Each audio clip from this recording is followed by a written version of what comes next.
Hello दोस्तों, नमस्ते, प्रणाम। और आप सब कैसे हैं दोस्तों? कमेंट करके जरूर बताइएगा।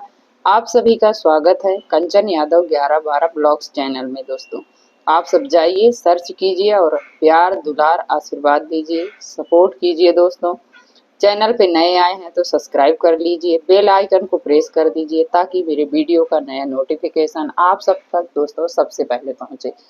तो चलिए वीडियो को शुरू करते हैं। दोस्तों, आज की वीडियो दोस्तों एकादशी के नियम से लेकर पारण तक की सभी बातें आपको समझाएंगे।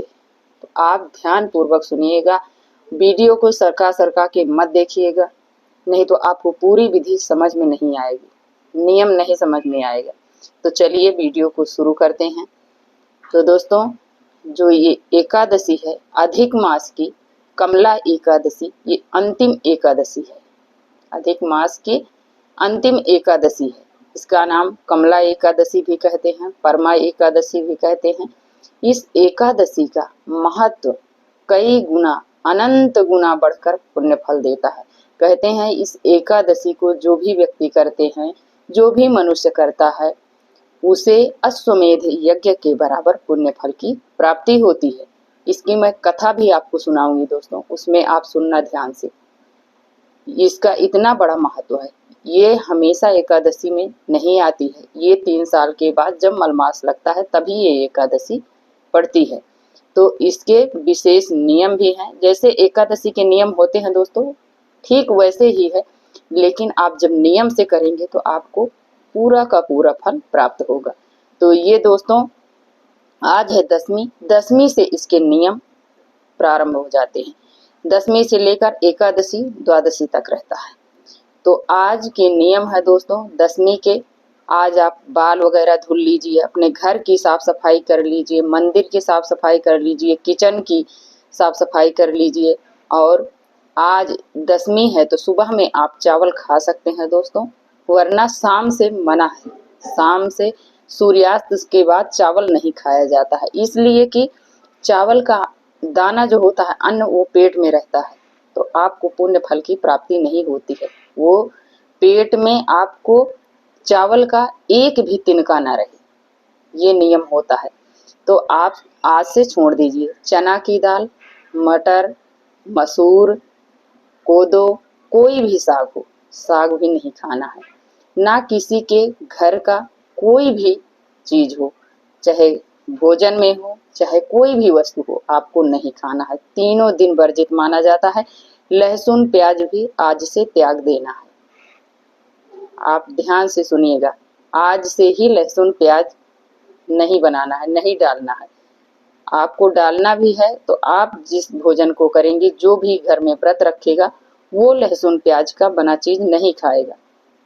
अब रही, और आज से ही दोस्तों ब्रह्मचर्य का पालन करना है, जमीन में शयन करना है।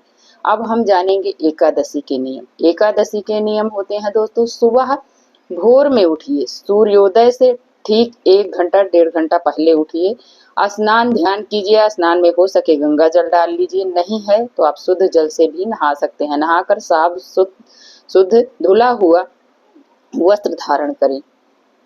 निर्विघ्न होकर स्नान ध्यान करके आप जब उससे फ्री हो जाएं तो फिर अपने घर में जहां पर आप भगवान की चौकी लगाना चाहते हैं दोस्तों, वहां पर थोड़ा सा गंगा जल हो, शुद्ध जल हो, उसे क्लीन करें। करने के बाद पीले रंग का धुला हुआ वस्त्र बिछाएं। जैसे देख सकते हैं दोस्तों, हमने यहाँ पर बिछा रखा है। तो ऐसे आपको बिछाना है। बिछाने के बाद आप थोड़ा सा जल का छिड़काव करें। फिर इसके बाद आप तिल या पुष्प का आसन देकर भगवान विष्णु को देखिए, ऐसे आपको विराजमान करना है। विराजमान करने के बाद आपको सबसे पहले पूजा में गणेश भगवान की ही पूजा होती है दोस्तों, तो आप गणेश भगवान को पुष्प का आसन देकर विराजमान करें। विराजमान करने के बाद फिर आप एक लोटे में जल लें। जल से आप पुष्प की सहायता से सभी को स्नान करवाइए। भाव रूप से आप स्नान करवाएं। स्नान करवाने के बाद फिर अंक पोषण करें। एक शुद्ध हैंकी रखें, उससे आप अंक पोषण करें। करने के बाद फिर आप सबसे पहले वस्त्र स्वरूप कलावा समर्पित करें। कलावा समर्पित करने के बाद फिर आप तिलक करेंगे। गणेश भगवान को भी, विष्णु भगवान को वस्त्र समर्पित करने के बाद विष्णु भगवान को पीले चंदन से तिलक करना है। गणेश भगवान को रोली से करना है। अपने दीपक में, जल के लोटे में और पूजा की जो थाली है, दीपक वगैरह सब में आपको तिलक करना है। तिलक करने के बाद फिर आपको दीपक सबसे पहले जलाना है। कोई भी पूजा पाठ हो, कहते हैं पहले अग्निदेव का आवाहन कीजिए, तो अग्निदेव को जला दीजिए। आप दीपक जला दीजिए। जलाने के बाद फिर आप पुष्प समर्पित करें और तिल समर्पित करें भगवान को। करने के बाद फिर आप भोग प्रसाद जो भी आपके पास है, तिल से बना कोई चीज हो, पीले रंग का कोई भी भोग प्रसाद बनाए हो वो लगा दीजिए। कुछ नहीं है, आप गुड़ का भोग लगाइए। फल में आप आम का, केले का भोग लगाइए।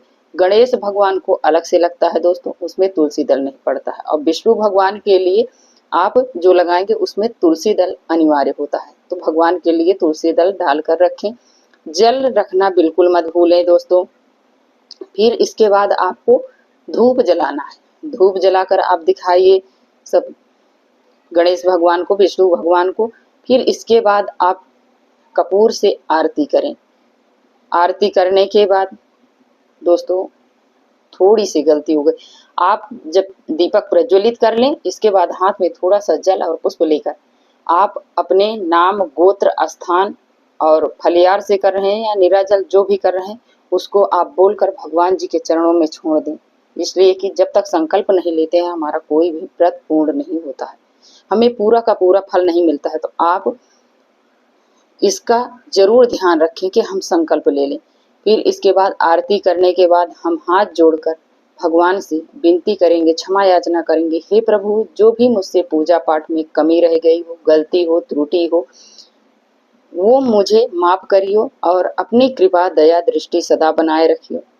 निर्विघ्न पूर्ण संपन्न कराने में सहायता कीजिए मेरे व्रत में। ऐसे बोलकर फिर आप जो भी आपसे बन पड़े दक्षिणा जरूर चढ़ाइएगा। जो भी गलती रह जाती है, छूट जाता है, भूल चूक हो जाती है, उसको क्षमा करने के लिए दक्षिणा हमें चढ़ाई जाती है।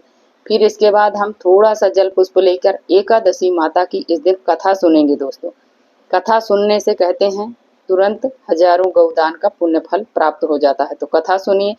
कथा सुनने के बाद जो हाथ में जल पुष्प लिए हैं, जल के लोटे में डाल दीजिए। इस दिन दोस्तों इतना ध्यान रखिए कि हमें चावल का दान नहीं करना है। ना कोई अतिथि आए तो हमें चावल किसी को पवाना है, नहीं करना है। चावल बिल्कुल वर्जित माना जाता है एकादशी के दिन। बाकी आप कोई भी पूड़ी पकवान बनाइए, वो आप पवा सकते हैं। और इसके अलावा आप कोई भी चीज दान कर सकते हैं। एकादशी के दिन इसका विशेष ध्यान रखना है कि हमें दिन में शयन नहीं करना है। हो सके तो रात्रि जागरण करें। और निंदा, चोरी, चुगली ये बिल्कुल नहीं करनी है।